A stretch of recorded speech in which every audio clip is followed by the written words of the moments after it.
সিদ্ধান্ত এখন তোর হাতে। তুই চিন্তা করে দেখ তুই কি করবি। আমি তোকে 1 ঘন্টা সময় দিলাম, তুই চিন্তা কর। তুই আমাকে যা বলবি আমি ঠিক তাই করব। আমার বিয়ে হয়ে যাবার পর তুই কিন্তু আমাকে কোনো অভিযোগ করতে পারবি না। এমনিতেই বিপ্লব ভাই ভালোবেসে বিয়ে করেছে বলে বাবা অনেক কষ্ট পেয়েছে। এখন আমি যদি তোর হাত ধরে চলে যাই তাহলে তাহলে বাবা কষ্ট হয়তো স্ট্রোক করতে পারে। কাব্য, কাব্য, আমি তোকে ভালোবাসি, অনেক ভালোবাসি। তোরও তো আমার জীবন নিয়ে চিন্তা করা উচিত। শুধু ভালোবাসার জন্য আমরা আমাদের পারিবারিক বন্ধনগুলো ছেড়ে চলে যেতে পারি না। এই বাড়িতে এসে কাঁদতে হবে যদি জানতি তাহলে এলি কেন? যা, শ্বশুর বাড়িতে ফেরত যা। তুমি তো জানো আমি কেন এসেছি এই বাড়িতে। দেখ, বিয়ের পরে মেয়েদেরকে শ্বশুর বাড়িতে অনেক কিছু মানিয়ে নিতে হয়। বাপের বাড়ি আর শ্বশুর বাড়ি কখনোই এক হয় না, দুটো দুরকম।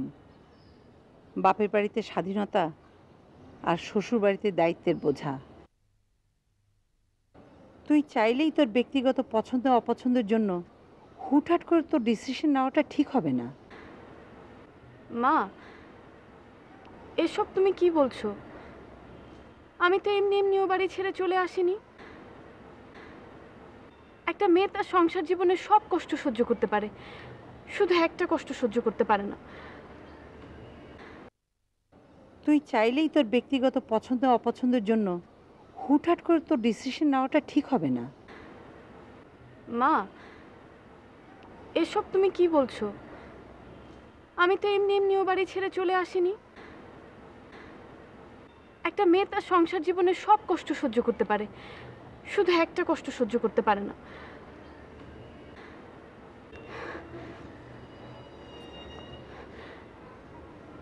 তার স্বামীর ভালোবাসা সে অন্য কোনো মেয়ের সাথে দুভাগ করতে পারে না।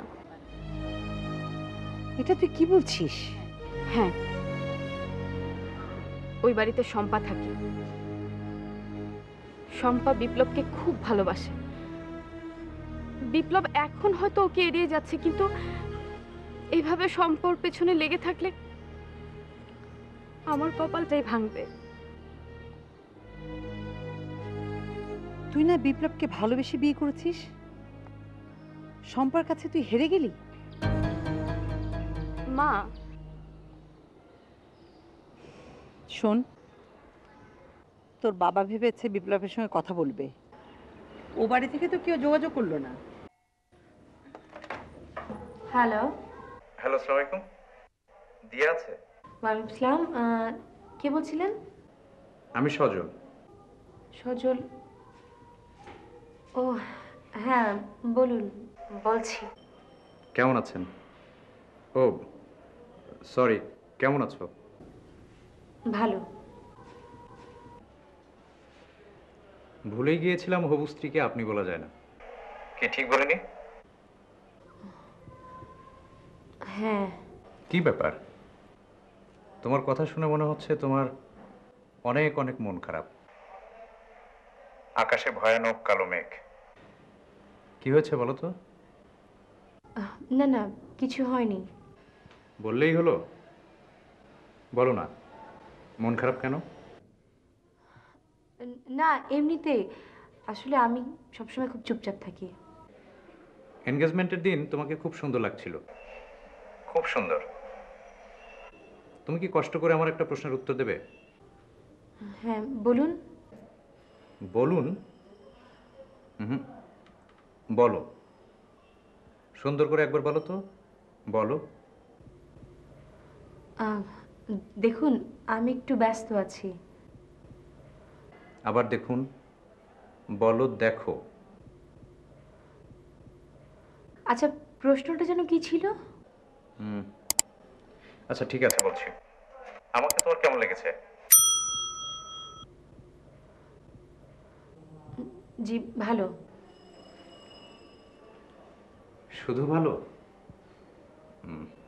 আচ্ছা ঠিক আছে, আরেকটা কথা, আমার সম্বন্ধে তোমার যদি কিছু জানতে ইচ্ছে করে তাহলে জানতে পারো। আমি আপনার সাথে পরে কথা বলি। ওকে। শোনো, তুমি কিন্তু অবশ্যই জানবে, বিয়ের অনুষ্ঠান হবার আগে আমাদের নিজেদের মধ্যে একটু কথাবার্তা হওয়ার দরকার, তাহলে বিয়ে নিয়ে অনেক ছোটখাটো সমস্যা কেটে যাবে। আমি এখন রাখছি, হ্যাঁ? আর বাবা মাকে আমার সালাম দিও। আচ্ছা ঠিক আছে, বাই। বাই। কে ফোন করেছিল? সজল। সজল। দিয়া, তোর সঙ্গে আমার কথা আছে। বল।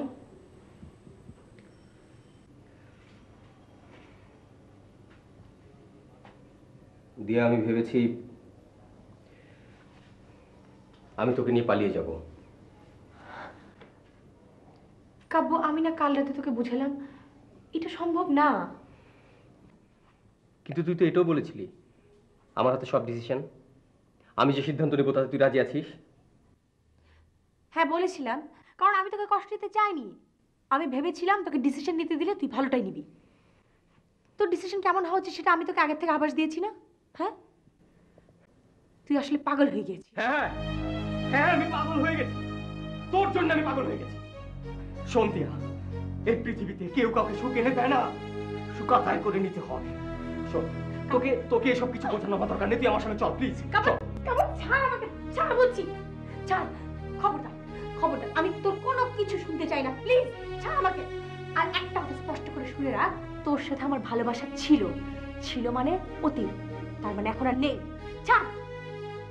নো নো দিয়া, এটা তুই বলতে পারিস না দিয়া। দিয়া দিয়া, আমার খুব কষ্ট হচ্ছে দিয়া।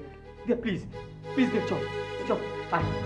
কোনো কিছু আর ঠিক হবে না কাব্য, ছাড়। আমি কোনো কথা শুনতে চাই না, চল চল আমার সঙ্গে, চল আমার সঙ্গে, চল চল, কোনো কথা বলবি না, চল আমার সঙ্গে। আচ্ছা কাব্য,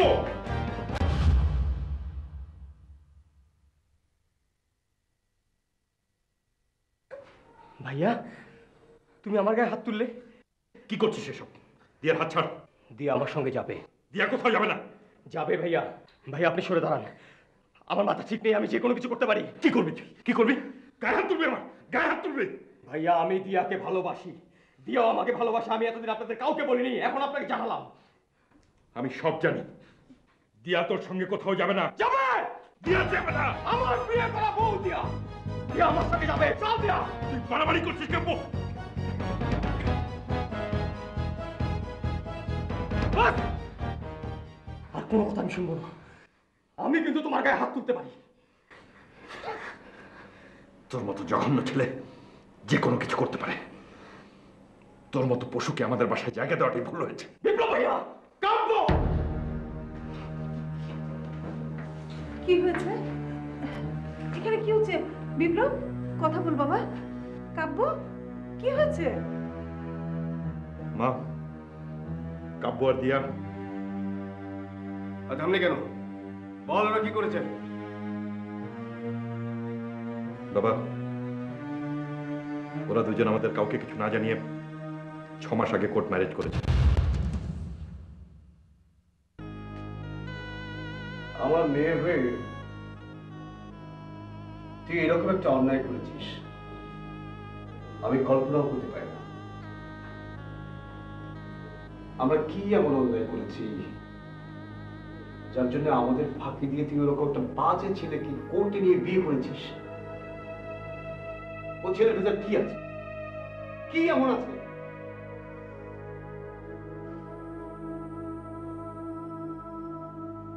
ও ছেলের ভিতর কি এমন আছে যার জন্য আমার যে আদর্শ তুই ভুলে গেলি? যে মানুষগুলো তোকে আদর দিয়ে যত্ন করে ভালোবেসে বড় করলো, তাদের তুই ভুলে গেলি? একবারও ভাবলি না আমাদের কি হবে? এই এই, এত বড় একটা কাণ্ড যখন ঘটিয়েছিস তখন তুই এঙ্গেজমেন্ট কেন করলি? হ্যাঁ, এই এঙ্গেজমেন্ট কেন করলি তুই? এখন ওই ওই বরপক্ষকে কি বলবো আমরা? কি বলবো? তুই আগে বলতি। আশ্চর্য, কাঁদছিস কেন? উত্তর দাস না কেন? হাজির করতে না। মা, তুমি ভেবে দেখেছো তুমি? ভেবে দেখেছেন কি হবে? আমি কিছুই ভাবতে পারছি না। আরে কাব্য কোথায়? কাব্যটা কোথায়? হ্যাঁ, কোথায় গিয়ে এখন আবার কি কাণ্ড ঘটাবে? ভাইয়াকে তো কিছুই বলেনি, আমি থাকলে ও লাশ ফেলে দিতাম। শান্ত, শান্ত, কি করে তুই এরকম আজে বাজে কথা বলিস? আরে বাবা, তুমি বুঝতে পারছো না তোমাদের লাইফে এখন কত মাথায় উঠে গেছে? ওই যে আমি একটা চট দিয়েছিলাম, ওটা ওর জন্য ঠিক ছিল। তুই যা যা। বিপ্লব কোথায়? আমি তো এখন যাবোই। এখন তো ফাজিল কোথায়? বিপ্লব কোথায়? আমি দেখছি। দিয়া, কাব্যর সাথে তোর কোর্ট ম্যারেজের কাগজগুলো কোথায়? দিয়া, এখন চুপ করে থাকার সময় না। কাব্য ভালো ছেলে না, বল।